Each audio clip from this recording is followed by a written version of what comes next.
do this in a blender, you can do it in a food processor. Yep.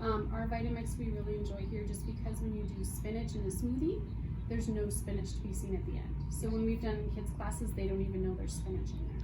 It's that fine of a mix. Except for it's green. It's a job. But it's amazing how those kids are like, are we having a green smoothie again? Yeah. They see the grapes and the banana and the pineapple. Sure. We see the spinach, but they don't taste it. Yeah. That's the best part. We should take a kitchen. So now is this the for the That's for the pesto. The pesto, and is that on here? It is. It's going to be part of a pasta salad. Oh, okay, Yep. sure. And pesto, does it always have basil in it usually? Well, you can do a couple of different kinds of pesto, but generally speaking, yes. Okay. Yeah.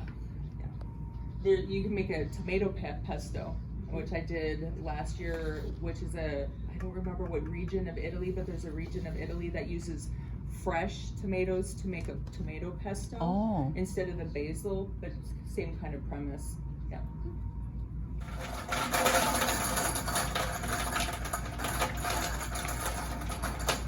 With vinegar or with oil and that, what would you recommend to start with? The caramelized garlic is our #1 seller in our oil. It's very good. So it has a very true garlic flavor. Caramelized Garlic. Because we don't always have fresh garlic on hand necessarily. The tamper is right behind you. Need that? That and also maybe a spatula. Oh, here's the one that you just had. And your oils are going to last you on average. They'll be good for about 12 to 14 months on average. You won't keep it in your kitchen that long. No. So I will pass this around. I'm going to get you guys little tasters. Got some little spoons. The garlic would go fast in our house. We're would. big garlic eaters. If you like that, tastes really good. If you like garlic. Testers to test the oil. Yeah. And you fold it like that, and then you just stick a little oil in there and taste it. Taste it up. All right. Pieces. Actually, I'm going to mix them in here. It might, or at least coat them initially. Give that a drizzle. So with I know some people like with asparagus like to like peel them at the bottom or different things like that. What I like to do is usually where it kind of goes where it bends and then just snap them off there, because I usually find, especially when they're larger like this, that part has a tendency to be woody. Yep. And then I will save that for a stock if I want a stock that later on that has asparagus in it, like a cream of asparagus soup or something like that. I find that I suppose you could even freeze them, huh? And use them, because I've do. done that That's with the inner part of celery too. Is I just freeze that and then throw it in soup. And then I will put it in the freezer and then do it. But it does have a stronger flavor, so I usually kind of have to be careful which stock I'm using it for. Dress this real quick and then put that in there. And it's gonna go in the oven for at 400 degrees for about 10 minutes. Until it's kind of like. Now, did you use just the regular salt or? This was the garlic. The garlic. Roasted garlic salt. The roasted garlic salt. And no pepper or anything on it? Not on this, yeah. Right. And then just into either parchment, or if you have like an Olivelle, what is it? If you have like a USA pan, they don't stick. That's what I usually use at home. Spread those around. So the pesto for the tortellini salad, instead of like pine nuts, you used almonds. Oh, before I do this, this has got the roasted garlic, balsamic.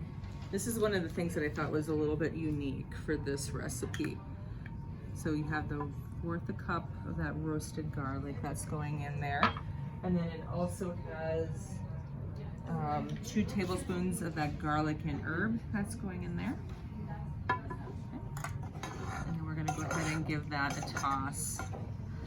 Okay, and then you can kind of smell that nice strong flavor that's coming out of there too. And then I think we're going to switch this here. So that goes in here.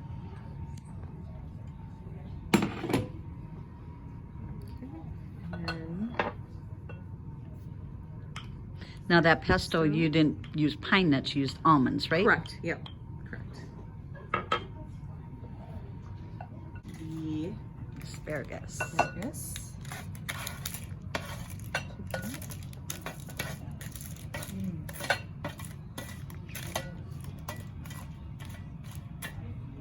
Diced or chopped tomatoes. Okay. And then instead of so instead of like Parmesan, this particular recipe still has that cheese in there, but what we're going to be doing is we're going to be using the mozzarella balls, or the pearls, which are so fun. cute. Yeah, they're cute. They look like marshmallows. Okay, so like you have basil at home. Let's say if you have basil at home, you have some of that nice balsamic. You want to make a quick salad. Chop some basil with some tomatoes, these mozzarella balls, and there you go. And With a what, little which drizzle of- balsamic would you I recommend would with probably the do the smoky, or the you can do the like the old what do you call it? The aged is what I wanted to say. aged? Aged balsamic. It's going to be a little bit thicker. It's got some nice flavor. And then I would add. You can probably drizzle a little olive oil, and of course my favorite would be The garlic? the garlic. But anything like the Tina's actually would work really nice in that, which is the Tuscan herb, or the garlic and herb would be really nice. Tuscan herb is my favorite. Ooh, that looks Yeah. good.